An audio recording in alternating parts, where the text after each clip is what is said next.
This is Peter Mullins with Fora. Really excited to have Diana Tucker here. Diana is the co-founder and senior director at Marketing Fusion, and really excited to have you here, Diana. Great to reconnect with you again. So I would love to just have you tell a bit of a story about Marketing Fusion and yourself and your marketing journey, if you don't mind.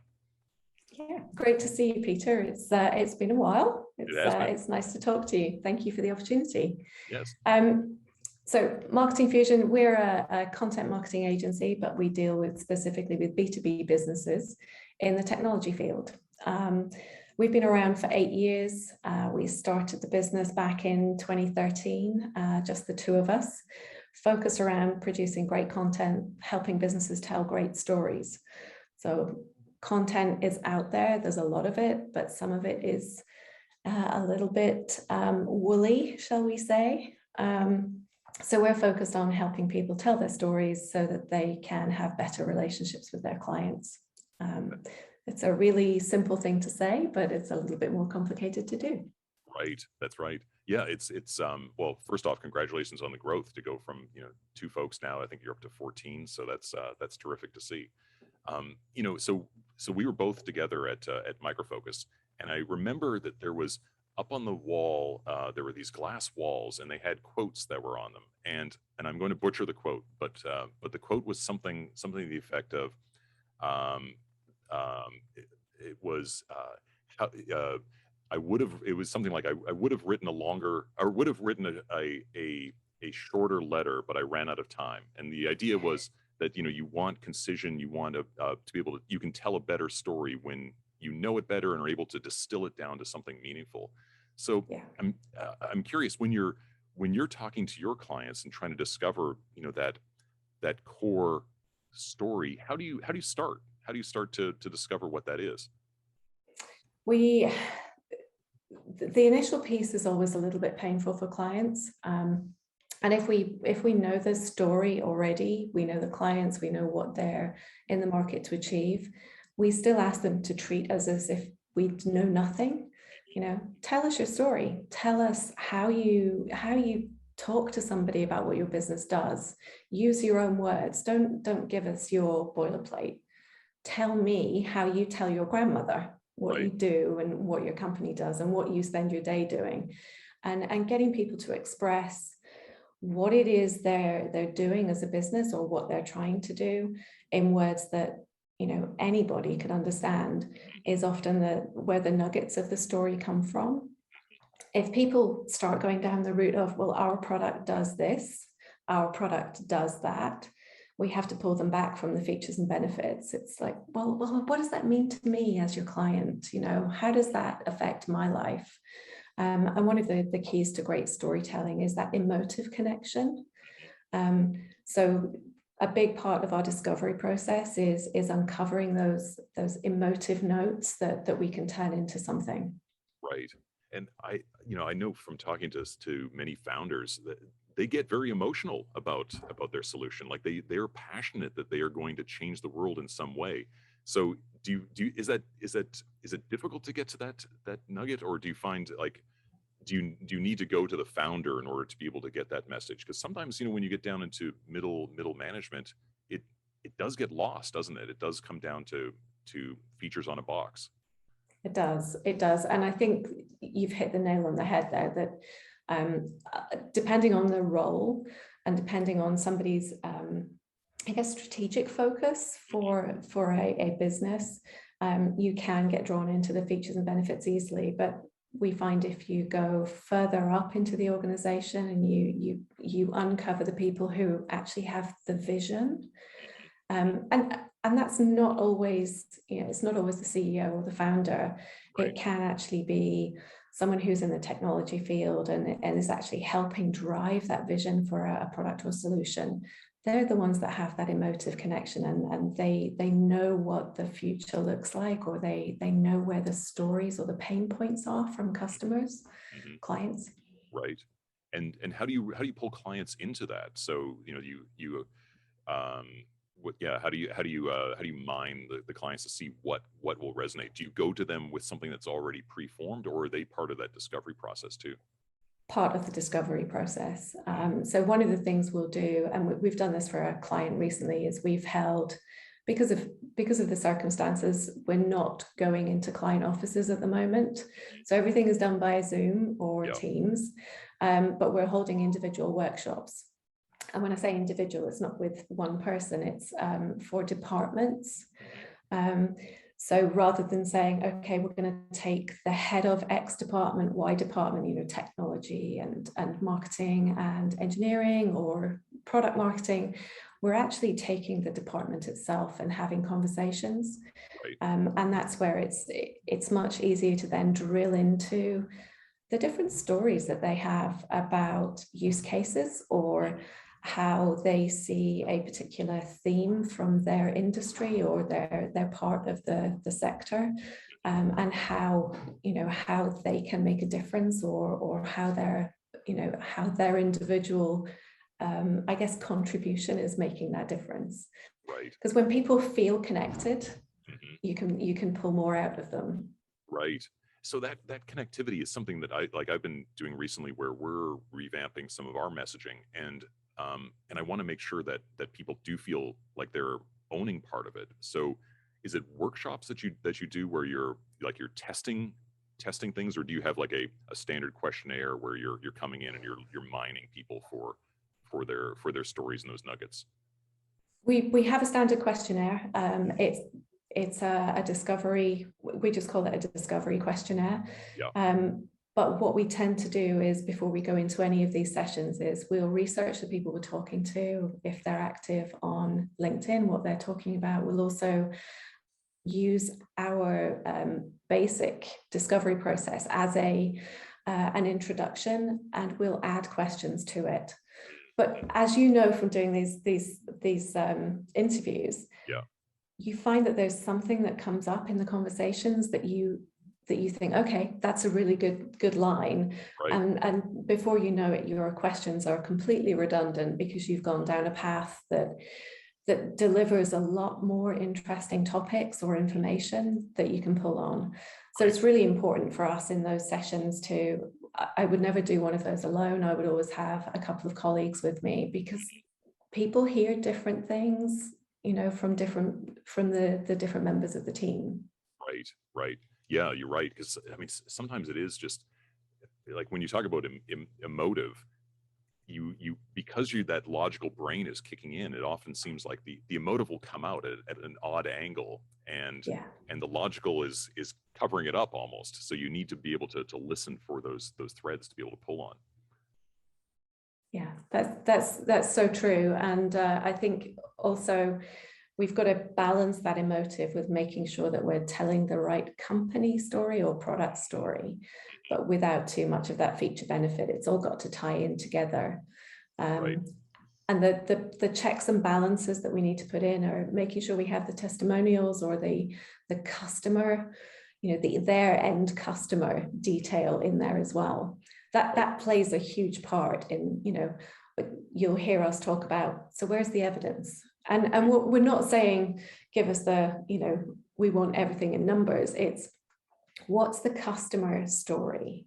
You know, what's the customer experience that you have? So we're always asking about testimonials and quotes. And of course, nirvana for us is having access to their clients when possible, right, so that we can have those conversations and pull those nuggets from there too. Right. Yeah. So, and in terms of like differentiation, like, so there's a story that can be like a market trend story, where it's like, hey, the market's going this way, get on that boat. Otherwise, dear customer, you're going to miss out. You miss out on something. But then you start to get down a level about why me? Why is it that I am uniquely situated to help you to get there? So you talked about proof. Are there other elements that you start looking for from a differentiation, or to support the differentiation? So proof is one thing. We're always looking at, we look at the competitor network, shall we say. There's never just one competitor. There's a network of competitors that are perhaps best of breed solutions, or that are that say they have the same type of solution. And it's actually looking at what they do and how they tell their story also, but pulling out those pulling out the bits where that you can see there's a differentiation based on the testimonials, or based on the numbers that they have, and also based on the different way that their market is shaping up with Right. these solutions in there. So we'll look at the market as a whole. We'll look at who the main players are. Right. There's a whole list of things that we'll take into account depending on what part of the story it is we're telling. Right.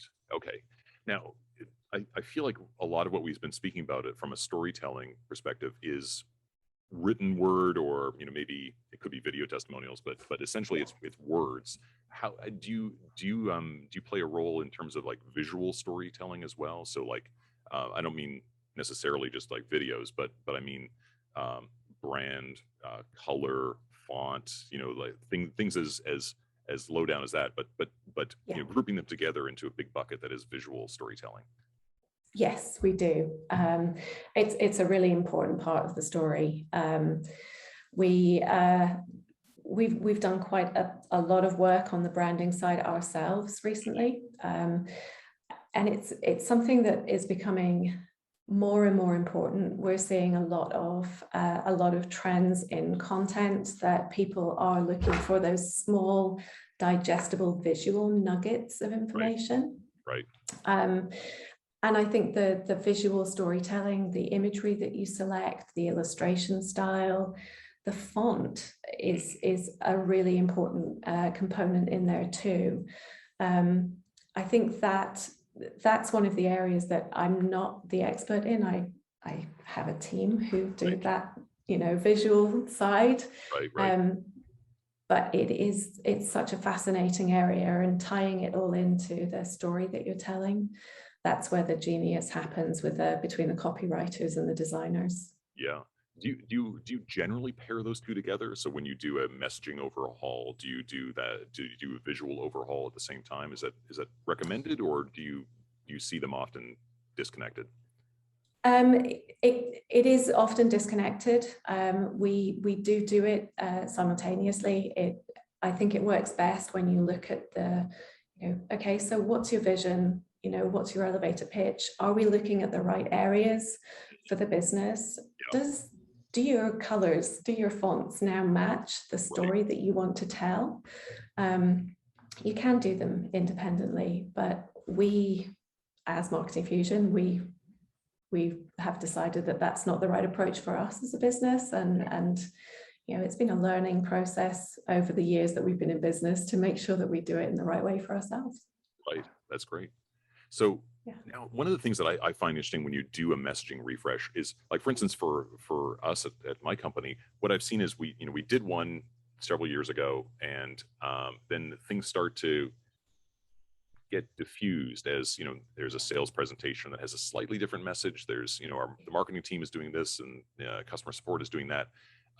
When you roll out new messaging, what is the best approach to get people kind of back on singing from the same hymnal?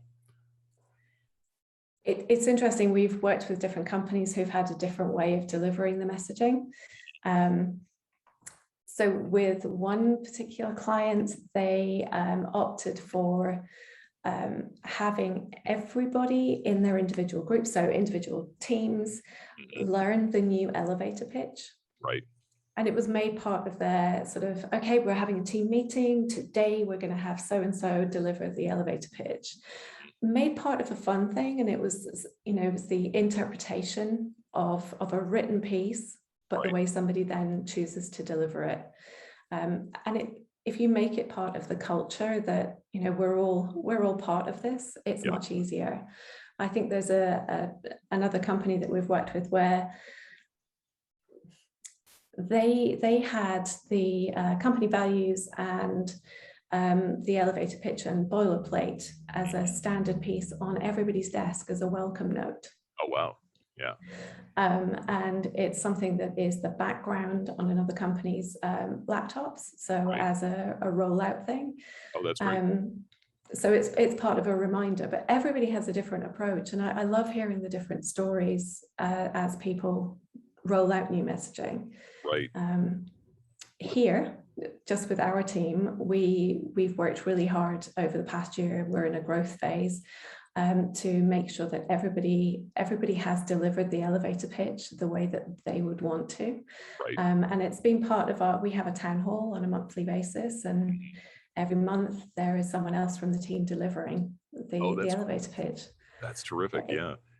Yeah, we do something similar where we, in our weekly sales calls, we'll have someone, deliver that pitch, and then, it's always awkward because you do want to offer suggestions. You just have to have it in such a nurturing, as long as people trust each other, that it's in a nurturing way, right? Not a nitpicking kind of a way. Yeah. I think that's important. People have to feel that, and again, I'm going to say connection, but they have to feel the connection to what they're talking about. So if it's in an environment where everybody trusts each other, and you can interpret it in your way, but actually get the core message out, it's great. Right. Well, and also the process that you were describing, where you're interviewing people and you're working with them and doing the legwork up front. It's not like, the tablets have come down from the clouds and, here's the elevator pitch. Like, it didn't emerge from nowhere. They were part of the process, I hope. Yes. Yeah, absolutely. Everybody is part of that process, and it is a journey that goes on. That you have to put a stake in the sand somewhere. So someone has to make that final decision and say, this is it, this is what we're doing. Right. Right. And now everybody has to start learning and putting their own flair onto it. That's good. That's good. Yeah. And so then when you start then rolling it out into execution, is there so now I've got this great messaging. How do you translate that into a blog post, a video content? Like how would a blog writer, let's say an external blog writer, so they're perhaps disconnected from it a little bit. How do they stay on message when that new messaging's been rolled out? One of the things that we insist upon, and that we coach all of our people on, is writing a great brief. So two things that are really important is taking a brief, interpreting what's being said, and putting that down in a way that somebody else can pick it up and understand what it is you're getting to. So our briefs are, I remember when we worked together previously, some of the briefs that my team got from some of the product marketing team were very brief. It would be 6 or 7 bullet points, and from that, produce a campaign. Right, sure. Yeah. That taught me a lot of lessons years ago. That's not the way to go. Right. So our briefs can be 8 or 9 pages. Oh, wow. And they'll contain background information about the company, where they are today, where they've come from. We'll have competitive information where there is relevance to what it is we're trying to do. And we'll actually have the core messaging. So by core messaging, it will be around what that campaign needs to cover. And if there are specific things that we need to bring out, it has to be written in a way that the copywriter can take it and develop that into something much bigger. But we never skimp on the brief. Otherwise, we're going to rewrite several times, and that's not worth it. We also do something called a reverse brief, which is where we'll take a brief from a client. We'll put it into our words, into our briefing template, and we'll send that to the client and say, did we get it right? That's a great idea. Yeah. Here's a framework for how we think the campaign or piece, whatever it is we're developing. Here's a framework for what we think it's going to look like. Do you agree? Right. And that reverse brief it's amazing because it helps the end client solidify their thinking and question what they've told us before we even write a word. Yeah. That makes a ton of sense. It's like the Google Translate, where you put something into French and then you translate it back into English again and see what comes out. And often it's not what you expected it to be. So I love that methodology. Well, Yeah. well, great, Dinah. I know we're coming up on the end of time here. Really wanted to thank you for this chance to hear your approach to mining for messaging and how to roll out a a new messaging framework. So really appreciate it. Yeah. Thank you very much for your time. It's been great chatting to you. Yeah, it's been great to reconnect. Thanks, Dinah.